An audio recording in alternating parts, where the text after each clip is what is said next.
Hi குட்டீஸ், எல்லாரும் எப்படி இருக்கீங்க? நல்லா இருக்கீங்களா? ஆன்ட்டி இன்னைக்கு ஒரு ஸ்மால் ஸ்டோரி ஒன்று சொல்ல போகிறேன். ஒரு அழகான காட்டில் ஒரு ஆறு ஓடிட்டு இருந்துச்சாம். அந்த ஆறு பக்கத்தில் ரெண்டு மரம் இருந்துச்சாம். மாமரம், அதுக்கப்புறம் வாழை மரம் பக்கத்து பக்கத்தில் இருந்துச்சாம். அந்த மாமரம் வந்து ரொம்ப கர்வம் கொண்டதாம். அது நல்லா டெய்லியும் கனி கொடுத்துட்டே இருக்குமா. மாமரத்தில் என்ன இருக்கும்? மாம்பழம் அப்படியே தொங்கிட்டே இருக்குமா. அவ்வளோ இனிப்பா ருசியாக இருக்குமா அந்த மாம்பழம். அவ்வளோ அழகா இருக்குமா அந்த மாம்பழம். அந்த மாமரம் ரொம்ப கர்வம் கொண்டுட்டே இருக்கும். பக்கத்துல வந்து வாழை மரம்.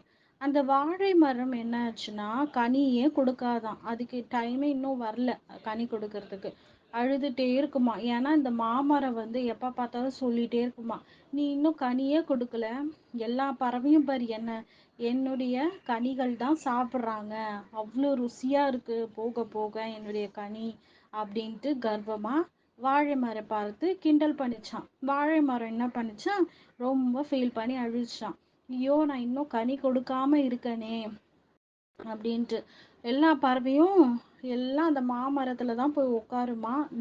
நிழலை தேடி கனியை சாப்பிட்றதுக்காக டெய்லியும் எல்லா பறவையும் என்ன பண்ணுமா, அந்த மாமரத்துல தான் போய் உட்காந்து அந்த கனியை ருசிச்சு எல்லாமே சாப்பிடுமா.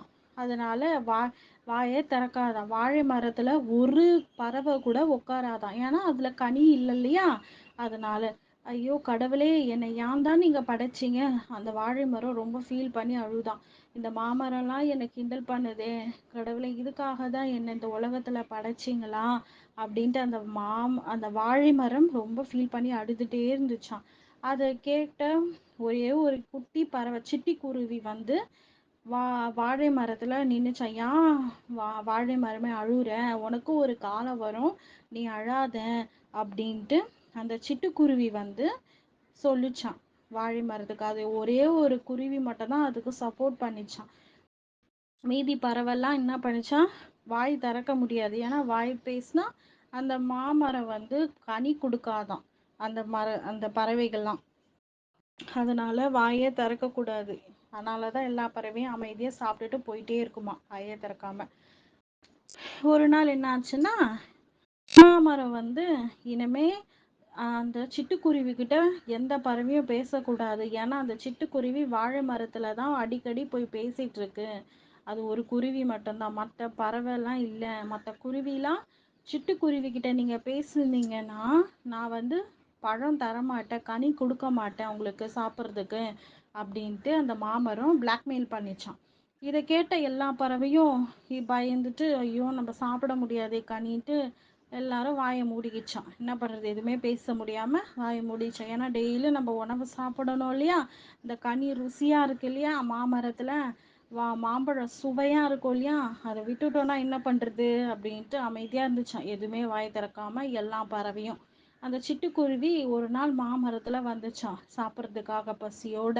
அப்போ சொல்லிச்சான், நீ ஏன் என்னுடைய மரத்துக்கு வர, நீ தான் வாழை மரத்துக்கு தான் சப்போர்ட் பண்ணுற, அது ஒன்றுமே உதவாத ஒரு கனி கொடுக்காம இருக்குது. ஆனால் நீ அதுகிட்ட தான் நல்லா பேசுகிற, சப்போர்ட் பண்ணுற, அப்போ ஏன் நீ என் மரத்தில் வந்து உட்காந்து சாப்பிட வர, அப்போ உனக்கு நான் கனி தர மாட்டேன்னு கர்வமாக சொல்லிச்சான். இதை கேட்டு சிட்டுக்குருவி ரொம்ப ஃபீல் பண்ணிச்சான். ரொம்ப ஃபீல் பண்ணி ஒரு நாள் கண்டிப்பாக கொடுக்கும், நான் கடவுளை நம்புறேன்ட்டு அந்த வாழை மரத்துக்கு ரொம்ப ஃபீல் பண்ணிட்டு வேண்டிச்சான் ஏசப்பா கிட்ட. அப்போ ஏசப்பா கிட்ட அந்த வாழை மரம் வேண்டும் போது ஒரு தூதர் வந்தாராம்.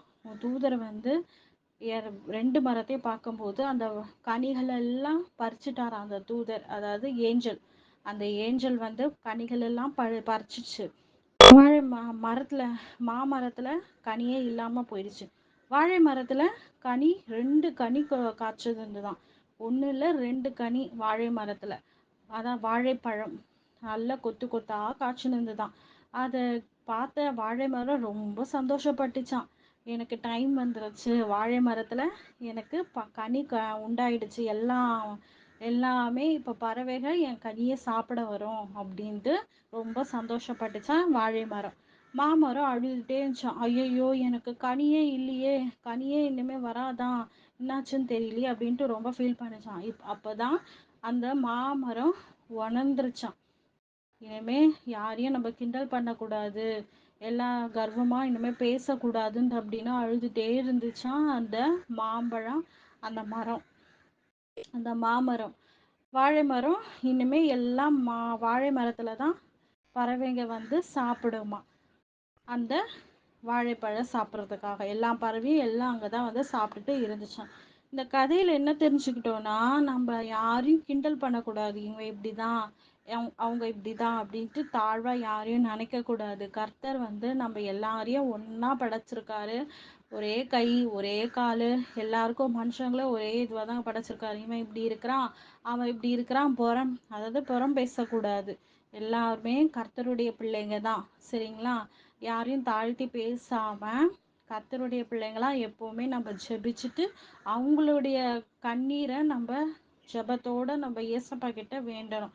கர்த்தர் நம்மளை ஆசீர்வதிப்பார். அதுதான் குட்டீஸ் இந்த ஒரு கதையில் நம்ம காண்றோம். ஆமென், ஸ்தோத்திரம்.